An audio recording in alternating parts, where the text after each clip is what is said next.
ازيكم يا حبايبي؟ عاملين ايه؟ ان شاء الله تكونوا بخير يا رب. اهلا بيكم في مطبخ اكلات في بيتي. النهارده هنعمل مع بعض كنتاكي المطاعم. انا جبت لكم الطريقه من المطعم نفسه ازاي بيعملوا الكنتاكي.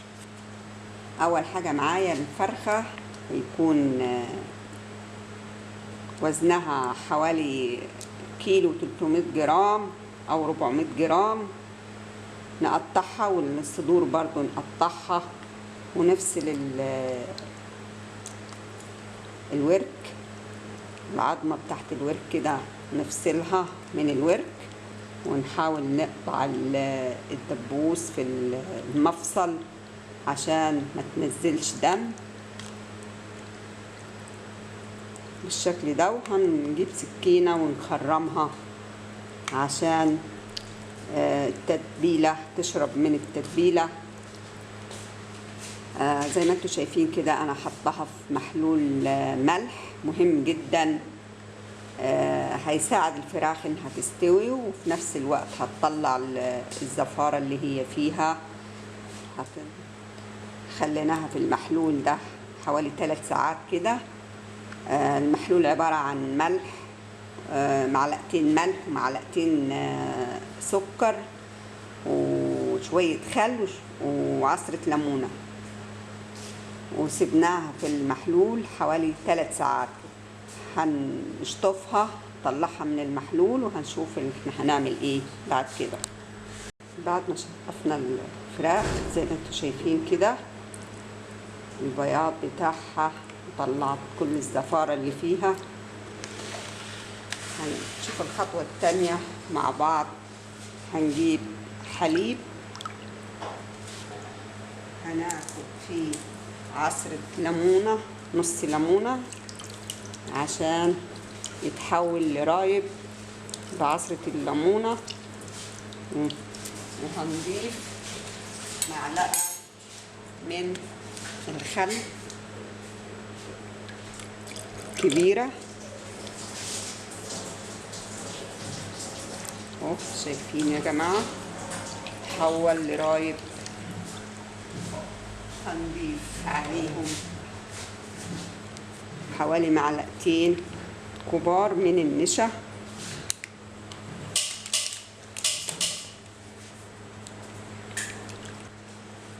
هنضيف مكعبين من مرقة الدجاج، هي اللي هتديها الطعم اللي هو ايه في المطاعم.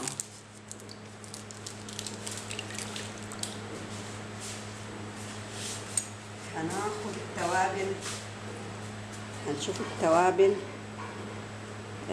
بصل بودر، توم بودر، معلقتين من البصل البودر، معلقتين من التوم البودر، معلقة من الفلفل الأسود، معلقة صغيرة من الكركم، معلقة كبيرة من الملح، معلقة صغيرة من البابريكا، معلقة صغيرة من الزعتر المطحون. هنخلط كل المكونات دي وهناخد نصهم.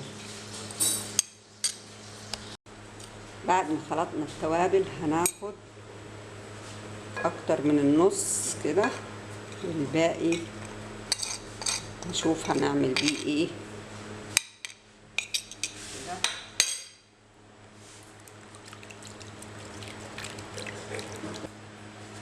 هنضيف معلقة كبيرة من الكاتشب،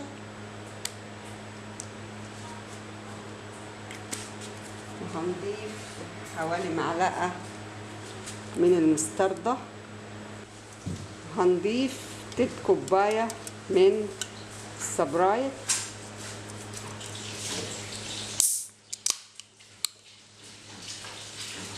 حوالي 3 كوباية هتديها طراوة.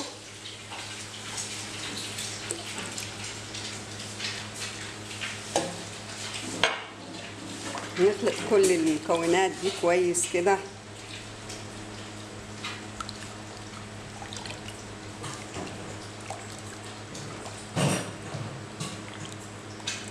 كده ايه، هنضيف الفراخ كده ايه، هنسيبها لتاني يوم في التلاجة. شايفين يا جماعة اللبن ريب كده زي ما انتوا شايفين كده هيدي طراوة للفراخ، هتستوي معانا بسرعة. هنغطيها بستريتش ونشوف مع بعض تاني يوم. بعد ما اخد معانا ليلة كاملة في التلاجة هنشوف الكفر اللي احنا هنحمر بيه. طبعا حطينا الزيت يسخن على البوتاجاز، فده نص كيلو من الدقيق، وهضيف عليه باقي الكيس بتاع النشا حوالي نص كوباية، وهناخد حوالي نص كوب كده من الفيجيتار الحار كده. وهناخد التوابل بتاعتنا،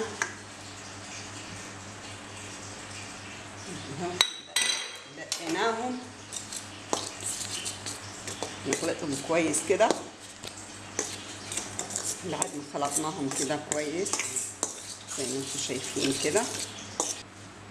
هنجيب ميه فيها تلج زي ما انتم شايفين كده، فيها قطع تلج. هناخد من القطع، ناخد الدبابيس كده زي ما انتم شايفين كده. ناخد اكتر من قطعة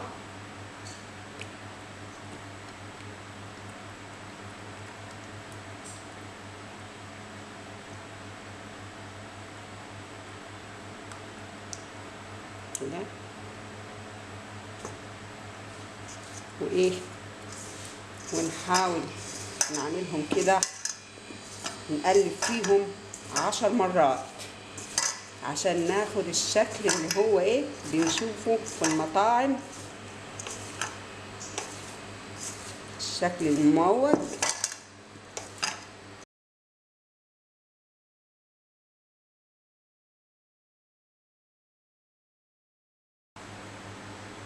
عايزين الكفر يبقى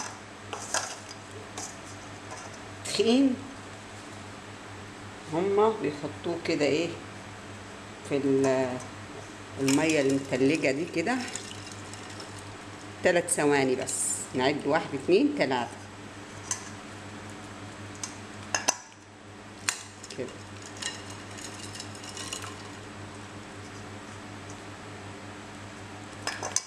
ننفضها كده من الدقيق عشان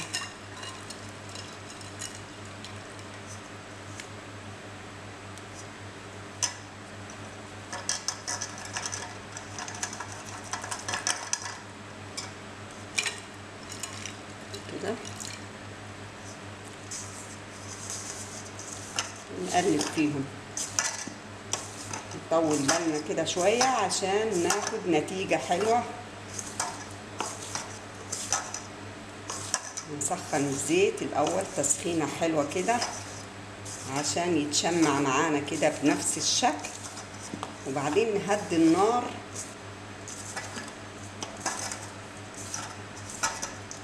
وبعد ما يستوي معانا وياخد اللون اللي احنا عايزينه نعلي النار عشان ما يشربش معانا زيت بنفس الطريقة اهو. شايفين يا جماعة اهي الطريقة بتاعت المطاعم اهي.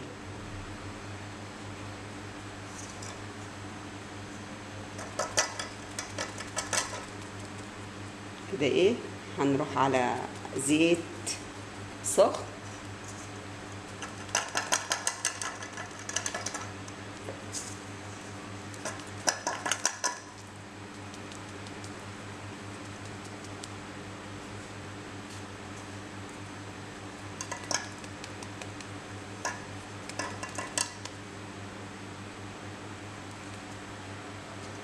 نشوف مع بعض على الزيت. هنختبر الزيت، طبعا سخن معانا اهو زي ما انتم شايفين كده، اختبرناه بالدقيق. هنحط القطع بتاعتنا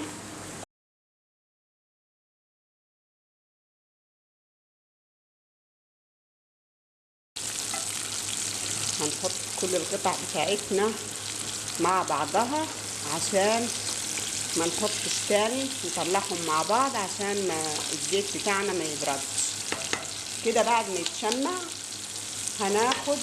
هنهدي النار شويه.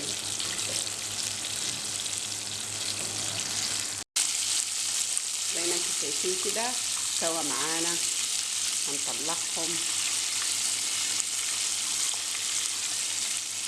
شايفين اللون والقرمشه اهي.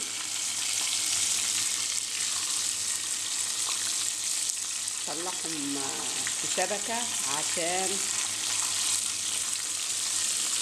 يصفوا الزيت ويفضلوا مقرمشين معانا اهو.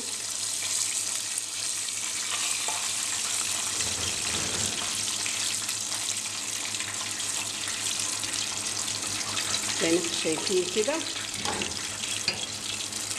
هنسيبهم كده في الطبق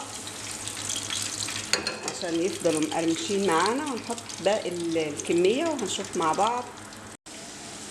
هنعمل رز الصياديه جنبه، هو بنشوفه في كنتاكي. طبعا جبت الحله وحطيت فيها زيت وقطعت بصله قطع صغيره كده رفيعه. سخنا الزيت كده وهنضيف معلقه صغيره من الملح. هنظبط الملح لما نيجي نحط الميه يعني. هنحمر البصله كده كويس.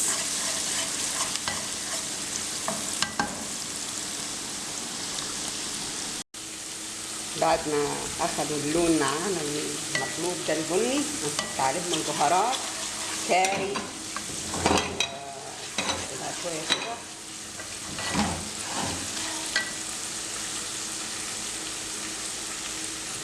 نحط الميه السخنه عشان اللون ما يزيدش بس يعني.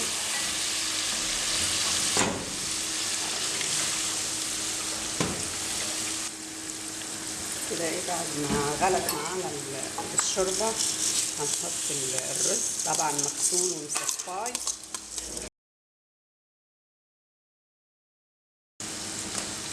هظبط الملح واحط مرقه خضار.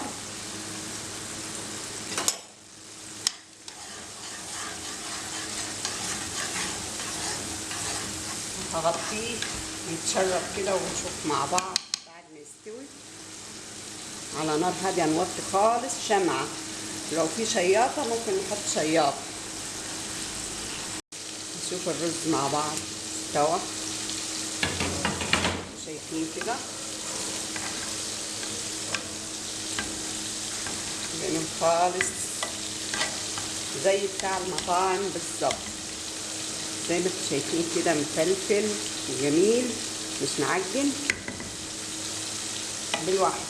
هنطفي عليه ونسيبه يتشرب من البخار اللي فيه.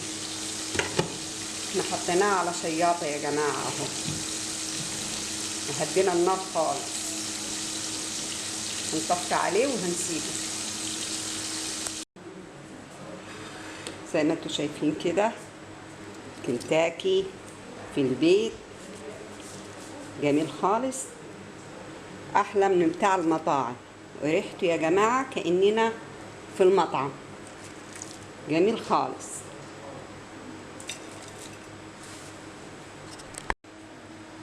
جبنا لكم وجبه كنتاكي في البيت اهي. زي ما انتم شايفين كده طالعه احلى من بتاعه المطاعم. بروح ندفع فيها بال1000 جنيه، عملناها في البيت بفرخه ونص كيس رز. فاللي يعجبه الفيديو يا جماعه يعمل لنا لايك، يشترك في القناه، يفعل الجرس ليصل كل جديد. اشوفكم على خير في فيديو جديد ان شاء الله. باي باي.